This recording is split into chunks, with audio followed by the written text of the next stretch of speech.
Welcome to Just the Word, where we're reading through the Bible in 1 year, and I'm Net. Today's reading will come from Ezekiel chapter 16 and 17. Ezekiel chapter 16.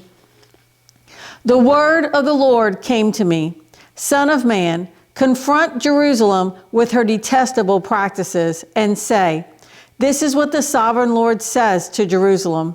Your ancestry and birth were in the land of the Canaanites. Your father was an Amorite and your mother a Hittite. On the day you were born, your cord was not cut, nor were you washed with water to make you clean, nor were you rubbed with salt or wrapped in cloths. No one looked on you with pity or had compassion enough to do any of these things for you. Rather, you were thrown out into the open field, for on the day you were born, you were despised. Then I passed by and saw you kicking about in your blood, and as you lay there in your blood, I said to you, live. I made you grow like a plant of the field. You grew up and developed and became the most beautiful of jewels.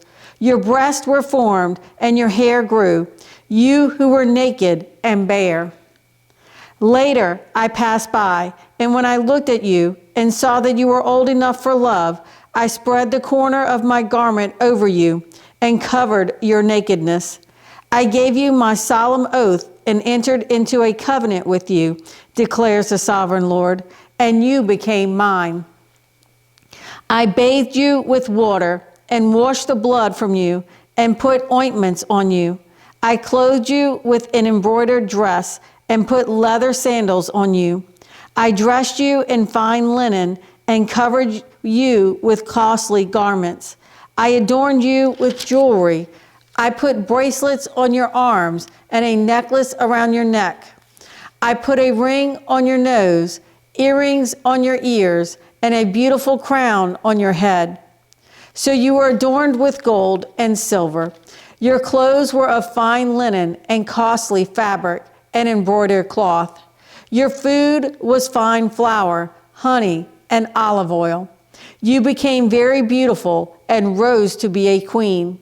And your fame spread among the nations on account of your beauty, because the splendor I had given you made your beauty perfect, declares the sovereign Lord. But you trusted in your beauty and used your fame to become a prostitute. You lavished your favors on anyone who passed by, and your beauty became his. You took some of your garments to make gaudy high places where you carried on your prostitution. Such things should never happen, nor should they ever occur. You also took the fine jewelry I gave you, the jewelry made of my gold and silver, and you made for yourself male idols and engaged in prostitution with them. And you took your embroidered clothes to put on them, and you offered my oil and incense before them. Also, the food I provided for you, the fine flour, olive oil, and honey I gave you to eat, you offered as fragrant incense before them. This is what happened, declares the sovereign Lord. And you took your sons and daughters, whom you bore to me, and sacrificed them as food to the idols. Was your prostitution not enough? You slaughtered my children and sacrificed them to the idols. In all your detestable practices and your prostitution, you did not remember the days of your youth, when you were naked and bare, kicking about in your blood. Woe! Woe to you, declares the sovereign Lord. In addition to all your other wickedness, you built a mound for yourself and made a lofty shrine in every public square. At the head of every street you built your lofty shrines and degraded your beauty, offering your body with increasing promiscuity to anyone who passed by. You engaged in prostitution with the Egyptians, your lustful neighbors, and provoked me to anger with your increasing promiscuity. So I stretched out my hand against you and reduced your territory. I gave you over to the greed of your enemies, the daughters of the Philistines, who were shocked by your lewd conduct. You engaged in prostitution with the Assyrians too, because you were insatiable. And even after that, you still were not satisfied. Then you increased your promiscuity to include Babylonia, a land of merchants, but even with this, you were not satisfied. How weak-willed you are, declares the sovereign Lord, when you do all these things, acting like a brazen prostitute. When you built your mounds at the head of every street and made your lofty shrines in every public square, you were unlike a prostitute because you scorned payment. You adulterous wife, you prefer strangers to your own husband. Every prostitute receives a fee, but you give gifts to all your lovers, bribing them to come to you from everywhere for your illicit favors. So in your prostitution, you are the opposite of others. No one runs after you for your favors. You are the very opposite, for you give payment and none is given to you. Therefore, you prostitute, hear the word of the Lord. This is what the sovereign Lord says. Because you poured out your wealth and exposed your nakedness in your promiscuity with your lovers, and because of all your detestable idols, and because you gave them your children's blood, therefore I'm going to gather all your lovers with whom you found pleasure, those you loved as well as those you hated. I will gather them against you from all around, and will strip you in front of them, and they will see all your nakedness.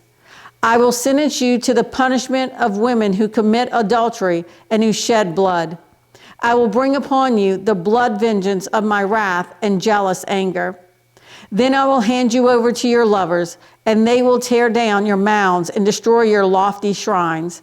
They will strip you of your clothes and take your fine jewelry and leave you naked and bare. They will bring a mob against you who will stone you and hack you to pieces with their swords. They will burn down your houses and inflict punishment on you in the sight of many women. I will put a stop to your prostitution, and you will no longer pay your lovers. Then my wrath against you will subside, and my jealous anger will turn away from you. I will be calm and no longer angry. Because you did not remember the days of your youth, but enraged me with all these things, I will surely bring down on your head what you have done, declares the sovereign Lord. Did you not add lewdness to all your other detestable practices? Everyone who quotes Proverbs will quote this proverb about you. Like mother, like daughter. You are a true daughter of your mother, who despised her husband and her children. And you are a true sister of your sisters, who despised their husbands and their children. Your mother was a Hittite, and your father an Amorite. Your older sister was Samaria, who lived to the north of you with her daughters. And your younger sister, who lived to the south of you with her daughters, was Sodom. You not only walked in their ways and copied their detestable practices, but in all your ways you soon became more depraved than they. As surely as I live, declares the sovereign Lord, your sister Sodom and her daughters never did what you and your daughters have done. Now this was the sin of your sister Sodom. She and her daughters were arrogant, overfed, and unconcerned. They did not help the poor and needy. They were haughty and did detestable things before me. Therefore, I did away with them, as you have seen. Samaria did not commit half the sins you did. You have done more detestable things than they, and have made your sisters seem righteous by all these things you have done. Bear your disgrace, for you have furnished some justification for your sisters. Because your sins were more vile than theirs, they appear more righteous than you. So then, be ashamed and bear your disgrace, for you have made your sisters appear righteous. However, I will restore the fortunes of Sodom and her daughters, and of Samaria and her daughters, and your fortunes along with them, so that you may bear your disgrace and be ashamed of all you have done in giving them comfort. And your sisters, Sodom with her daughters and Samaria with her daughters will return to what they were before, and you and your daughters will return to what you were before. You would not even mention your sister Sodom in the day of your pride, before your wickedness was uncovered. Even so, you are now scorned by the daughters of Edom and all her neighbors, and the daughters of the Philistines, all those around you who despise you. You will bear the consequences of your lewdness and your detestable practices, declares the Lord. This is what the sovereign Lord says. I will deal with you as you deserve, because you have despised my oath by breaking the covenant. Yet I will remember the covenant I made with you in the days of your youth, and I will establish an everlasting covenant with you. Then you will remember your ways and be ashamed when you receive your sisters, both those who are older than you and those who are younger. I will give them to you as daughters, but not on the basis of my covenant with you. So I will establish my covenant with you, and you will know that I am the Lord. Then, when I make atonement for you for all you have done, you will remember and be ashamed, and never again open your mouth because of your humiliation, declares the sovereign Lord.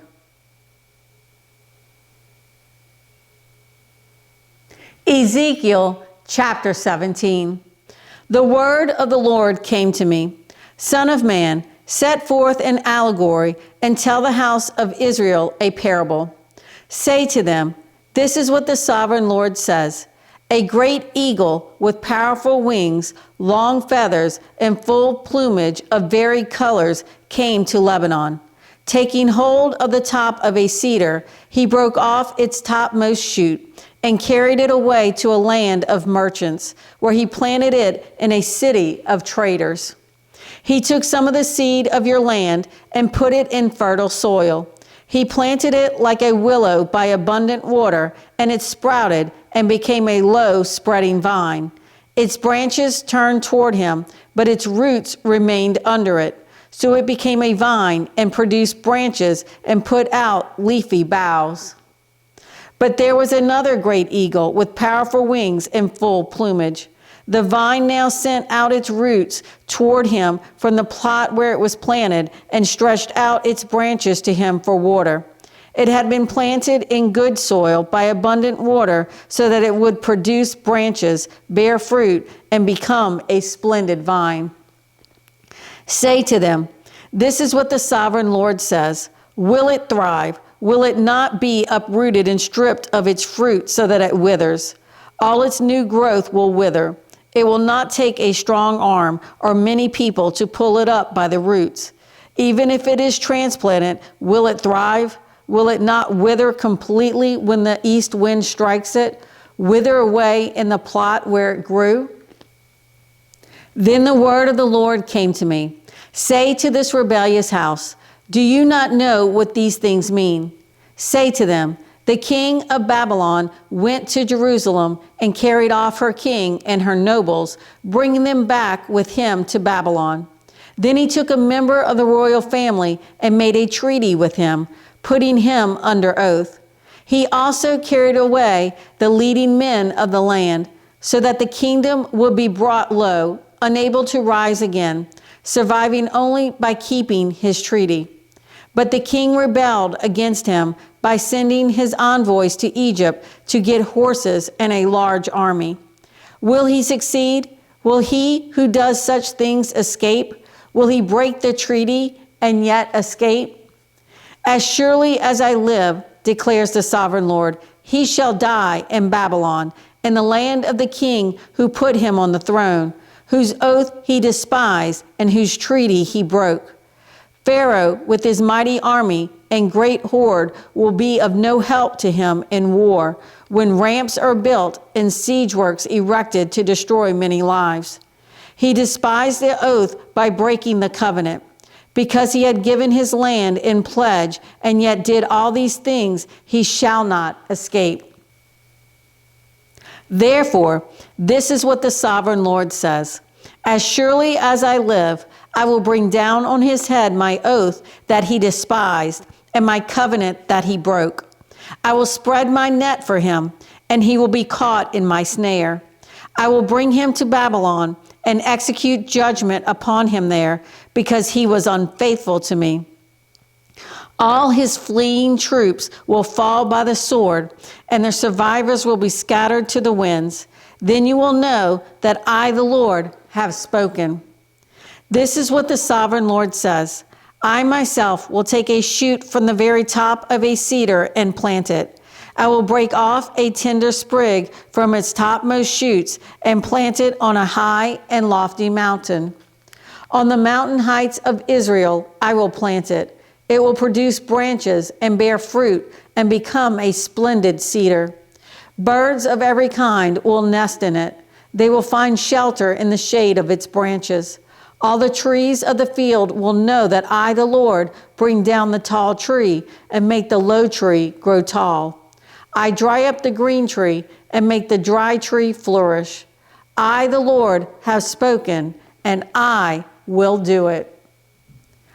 Thanks for joining Just the Word. See you tomorrow.